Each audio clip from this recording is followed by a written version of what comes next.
ఒక్కసారి కొమ్మూరి గోల్డ్ కి కాల్ చేయండి. తాకట్లో ఉన్న మీ బంగారాన్ని విడిపించి మార్కెట్ ప్రైస్ కి వాళ్ళు కొనుక్కుని మిగతా డబ్బులు మీకు ఇచ్చేస్తారు. రేపు తెలంగాణలో ఏఏఎస్ఎఫ్ అలాగే ఎస్ఎఫ్ఐ పీడిఎస్యు కూడా కంప్లీట్ గా బంద్ కు పిలుపునిచ్చినట్లుగా తెలుస్తోంది. సో దీనికి రీజన్ ఏంటి అని అంటే నీట్ ప్రొటెస్ట్ ఏదైతే జరుగుతోందో దానికి మద్దతుగా ఇక్కడి విద్యా సంఘాలు తెలంగాణ వ్యాప్తంగా కూడా అన్ని ఎడ్యుకేషనల్ ఇన్స్టిట్యూట్స్ అన్ని కూడా బంద్ కి సహకరించాలి అని విజ్ఞప్తి చేసినట్లుగా అయితే మనకి తెలుస్తుంది. సో ఈ నేపథ్యంలోనే మనకి జూలై 24th అయితే బంద్ ప్రకటించినట్లుగా కూడా తెలుస్తోంది. ఏదైతే ఢిల్లీలోని జంతర్ మంతర్ దగ్గర జరుగుతోందో, ఏదైతే ప్రొటెస్ట్ జరుగుతోందో అది నిజంగా తీవ్ర స్థాయికి జరిగినట్లుగా మనకి క్లియర్ గా తెలుస్తోంది.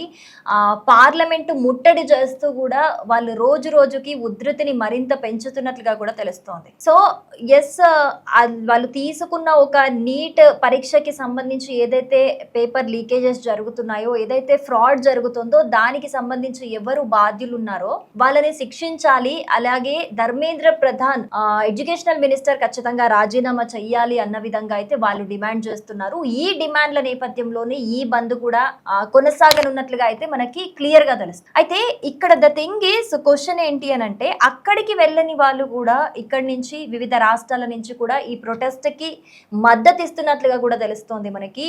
జూలై 24th రేపు మనకి కేటీఆర్ గారు కూడా ఇందిరాగాంధీలో ఈ ప్రొటెస్ట్ కి సపోర్ట్ ఇస్తూ కూడా అందరినీ పిలవడం జరిగింది. ఇది కూడా తెలుసు. అయితే ఇక్కడ అబ్జర్వ్ చేయాల్సింది, ఈ ప్రొటెస్ట్ ని తప్పు పట్టట్లేదు, ఈ ప్రొటెస్ట్ వాళ్ళు తీసుకున్న అంశాన్ని కూడా తప్పు పట్టట్లేదు. వాళ్ళు ఏదైతే డిమాండ్ చేస్తున్నారో అదంతా నిజంగా రేపటి విద్యార్థుల భవిష్యత్తుకు నిజంగా అవసరమైన విషయము. దాని మీద ఖచ్చితంగా గొంతెత్తి ప్రశ్నించాల్సిన అవసరము ఎంతైనా ఉంది. విద్యార్థులకి సపోర్ట్ గా నిలవాల్సిన అవసరం కూడా ఉంది. కానీ ఇక్కడ మనం అబ్జర్వ్ చేయాల్సింది ఏంటి అని అంటే ఈ ప్రొటెస్ట్ లో పాల్గొంటున్న విద్యార్థులు ఎవరు? ఆ విద్యార్థులు కాక్రోచ్ జనతా పార్టీ తరపు నుంచి వస్తున్న సపోర్టర్స్ అందరూ విద్యార్థులు అని చెప్తున్నారు. ఈ విద్యార్థుల్లో చాలా మంది మరి ఈ ప్రొటెస్ట్ లో ఏదైతే మనం ప్రొటెస్ట్ చేస్తామో, మాకు ఇది కావాలి, మా డిమాండ్ ఇది, మేము దీని గురించి ఫైట్ చేస్తున్నాం అన్నప్పుడు దాని గురించి మాత్రమే మాట్లాడాలి. అట్లాంటిది నీట్ ఎగ్జామ్ అనే పేరు చెప్పుకొని నేను మొన్న కూడా ఇదే మాట్లాడినాను. చాలా మంది, కొంతమంది అయితే మొన్నటి వరకు నీట్ ఎగ్జామ్ ప్రొటెస్ట్ అని చెప్పేసి స్టేజ్ మీద వచ్చి మాట్లాడారు. భారత్ మాత గురించి, రాముడి గురించి, లేకపోతే ఆ కాశ్మీర్ ప్రాంతం గురించి, అది కాశ్మీర్ ఎవరిది అనే దాని గురించి మాట్లాడారు. అది వదిలేద్దాం, అక్కడ ఏదో ప్రొటెస్ట్ చేసే వాళ్ళు గెస్ట్లు వచ్చారు, సపోర్టర్స్ వచ్చి మాట్లాడారు అనుకుందాం. కానీ ఇప్పుడు చాలా మంది విద్యార్థులే ఎవరైతే ప్రొటెస్ట్ చేస్తున్నారో, ఎవరైతే కాక్రోచ్ జనతా పార్టీకి ఆ ప్రొటెస్ట్ కి సపోర్ట్ చేస్తున్న స్టూడెంట్స్ ఉన్నారో వాళ్ళలో చాలా మంది కూడా, ఒకరికి సిబిఎస్ఈ ఫుల్ ఫామ్ అడిగితే వాళ్ళకి సిబిఎస్ఈ ఫుల్ ఫామ్ తెలియదు. నాకు తెలిసి అయితే ఇందులో ప్రొటెస్ట్ లో పాల్గొంటున్న చాలా మంది స్టూడెంట్స్ కి కూడా నీట్ ఫుల్ ఫామ్ కూడా తెలియదు. కానీ నీట్ కోసం ప్రొటెస్ట్ చేస్తున్నామని వస్తున్నారు.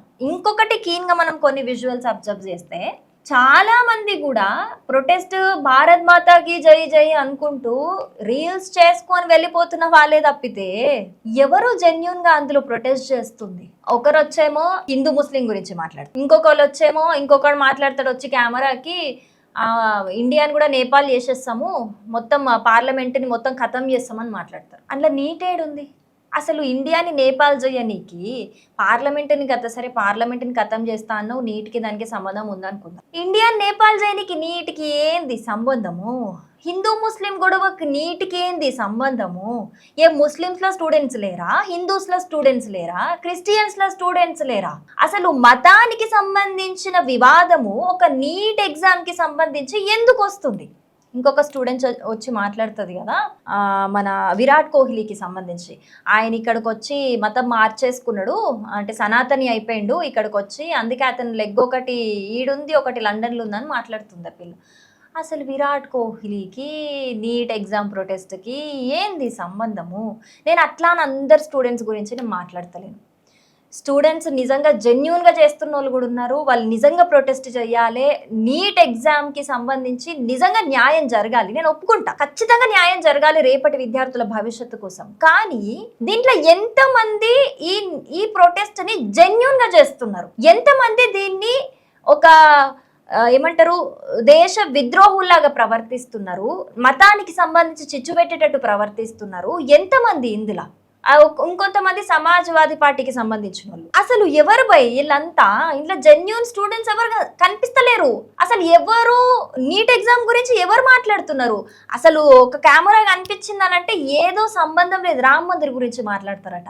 ఆ రామ్ మందిర్ గురించి బూతులు మాట్లాడుతున్నారు, ఇండియన్ ఆర్మీ గురించి బూతులు మాట్లాడుతున్నారు. ఏంది ఈ ప్రొటెస్ట్ లో? అసలు ఇండియన్ ఆర్మీ ఏం చేసింది, రామ్ మందిర్ ఏం చేసింది? అసలు ఈ ప్రొటెస్ట్ కి రామ్ మందిర్ కి ఇండియన్ ఆర్మీకి లేకపోతే హిందూ ముస్లిం ఒక వివాదంకి ఆ నేపాల్ చేస్తాడట వాడికి ఏంది సంబంధము?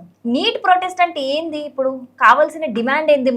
మనం జెన్యూన్ గా ప్రొటెస్ట్ చేయాలి. మనకు కావాల్సిన డిమాండ్ ఎడ్యుకేషనల్ మినిస్టర్ దీనికి ఎక్స్ప్లెనేషన్ ఇవ్వాలి, రిజైన్ చేయాలి, అవునా? అట్లనే ఈ ప్రొటెస్ట్ లా ఇంకొకటి ఏంది అని అంటే, ఎవరైతే ఈ లీక్స్ చేసిర్రో, నీట్ ఎగ్జామ్స్ కి సంబంధించిన లీక్స్ ఎవరు చేసిర్రో, అట్లనే ఇవంతా ఫ్రాడ్ ఎవరి వల్ల జరుగుతుందో వాళ్ళందరినీ దోషులను పట్టుకొని ఖచ్చితంగా శిక్ష పడేటట్టు చూడాలి. ఎందుకంటే వీళ్ళందరూ కూడా కొంతమంది స్టూడెంట్స్ లైఫ్ స్పాయిల్ చేసిన వాళ్ళకి రీజన్ కాబట్టి ఖచ్చితంగా వాళ్ళని పట్టుకొని తీరాలి. ఇది డిమాండ్, నేను ఒప్పుకుంటా. కానీ చాలా మంది కూడా ఇట్లాంటి కొంతమంది ఫేక్ పీపుల్ కి కూడా సపోర్ట్ చేస్తున్నారు, ఫేక్ ప్రొటెస్ట్ అనే దానికి కూడా సపోర్ట్ చేస్తున్నారు. రీల్స్ తీసుకొనే పోతున్నారు తెలుసా, మస్తు మంది రీల్స్ అన్ని ఇవి పట్టుకుని, రాళ్ళు పట్టుకుంటారు, అవి పట్టుకుంటారు, ఇవి పట్టుకుంటారు, అన్ని పట్టుకొని రీల్స్ చేస్తున్నారు. ఏంద్రా భయ్ రీల్స్ వేసుడేంది? ప్రొటెస్ట్ అంటే సీరియస్ గా చేయాలి కదా. నువ్వు ఖచ్చితంగా సీరియస్ గా చేస్తేనే కదా నీకు నిజంగా ఫలితం కూడా కనిపించేది. నువ్వు నిజంగా కష్టపడితేనే నీకు ఫలితం కనిపిస్తుంది. కానీ దీంట్లో గందరగోళం అన్నట్టు అయిపోతుంది. ఆ జెన్యూన్ చేసేటోళ్ళ మీద కూడా ఇట్లాంటి వాళ్ళు వచ్చేస్తున్నారు. దానివల్ల ఖచ్చితంగా నెగిటివిటీ వస్తుంది కదా దాని మీద. సో దీని మీద చాలా మంది సెలబ్రిటీస్ కూడా రియాక్ట్ అవుతున్నారు, సపోర్ట్ చేస్తున్నారు. అందరూ కూడా ఢిల్లీకి జంతర్ మంతర్ కాడికి పోలేకపోయినా కూడా వాళ్ళు ఇక్కడి నుంచే సపోర్ట్ చేస్తున్నారు. ఎస్ చెయ్యాలి.